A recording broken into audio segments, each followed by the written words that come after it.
За Европскиот фронт, за кого се отворени вратите, а со кого нема да коалицирате? Вратите се отворени за секоја политичка партија, невладина организација, институција, поединец, кои што ги делат вредностите за членување на Северна Македонија во Европската унија, за исполнување на обврските како членка на НАТО, за градење на добрососедски односи со сите наши соседи, за градење на општество во кое секој поединец ќе може да го изрази својот поединечен став или мислење без разлика на неговата припадност и тоа да биде почитувано. И тоа се основните вредности кои што треба да ги имаат оние кои што се дел од нашата коалиција. Меѓутоа политички партии бидејќи прашувате и кој не може да биде, секако дека политички партии кои што се за некакви алтернативни решенија, а не за зачленување во Европската унија, бидејќи гледајте во Северна Македонија имаме два концепти.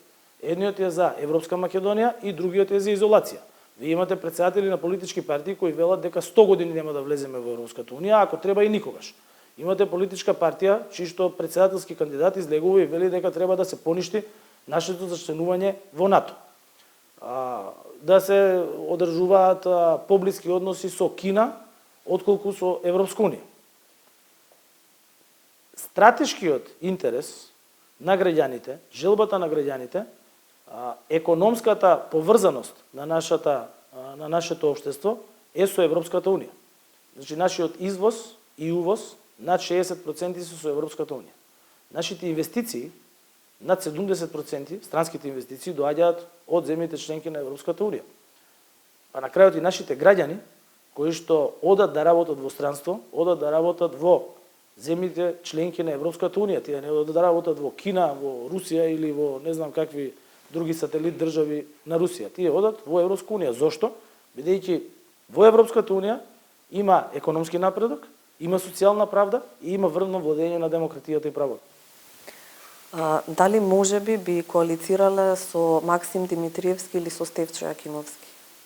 Па гледайте, Максим Димитриевски е долгогодишен поранешен член на Социјалдемократскиот сојуз на Македонија. Тој во текот на своето политичко делување одлучи да формира своја политичка партија. На минатите локални избори во градот Куманово тој беше поддржан од опозицијата на државно ниво, односно од ВМРО ДПМН и од некои други политички партии, и на тој начин успеа да го добие мандатот за градоначалник, односно да извојува победа за градоначалник и после тоа формираше своја политичка партија. Не би можел во моментов да ви кажам во делот на коалицирањето или со политичката партија која што ја предводи градоначалникот на Куманово, или со други политички партии со кои што не сме коалицирале, со оглед на тоа дека тие во своите настапи сакаат да направат диференцијација од тоа што биле цел живот. И има една работа, знаете на што ме потсетува тоа, кога вие својата кампања ја базирате на тоа да бидете против своите. Имало такви искуства и во минатото, политички партии кои што произлегувале од Социјалдемократскиот сојуз на Македонија, меѓутоа на крајот пак завршувале или во Социјалдемократскиот сојуз на Македонија, каде што им било и местото, или во коалиции со Социјалдемократскиот сојуз на Македонија. Има една анегдота која што ја кажува поранешниот претседател на Соединетите американски држави Роналд Реган. Имало некој човек кој што сонувал постојано број 5. И секоја вечер сонувал број 5, а бил при тоа и страствен љубител на обложување на трки со коњи. И тргнувајќи од фактот дека сонувал број 5 цело време, вели 5 е сигурно среќен број за мене. И отишол на една од трките кај што живеел во Соединетите американски држави.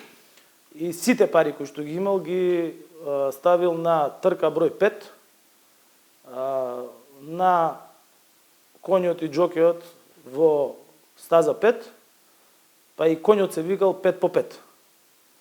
И на крајот вложил се и коњот нормално завршил на 5-то место.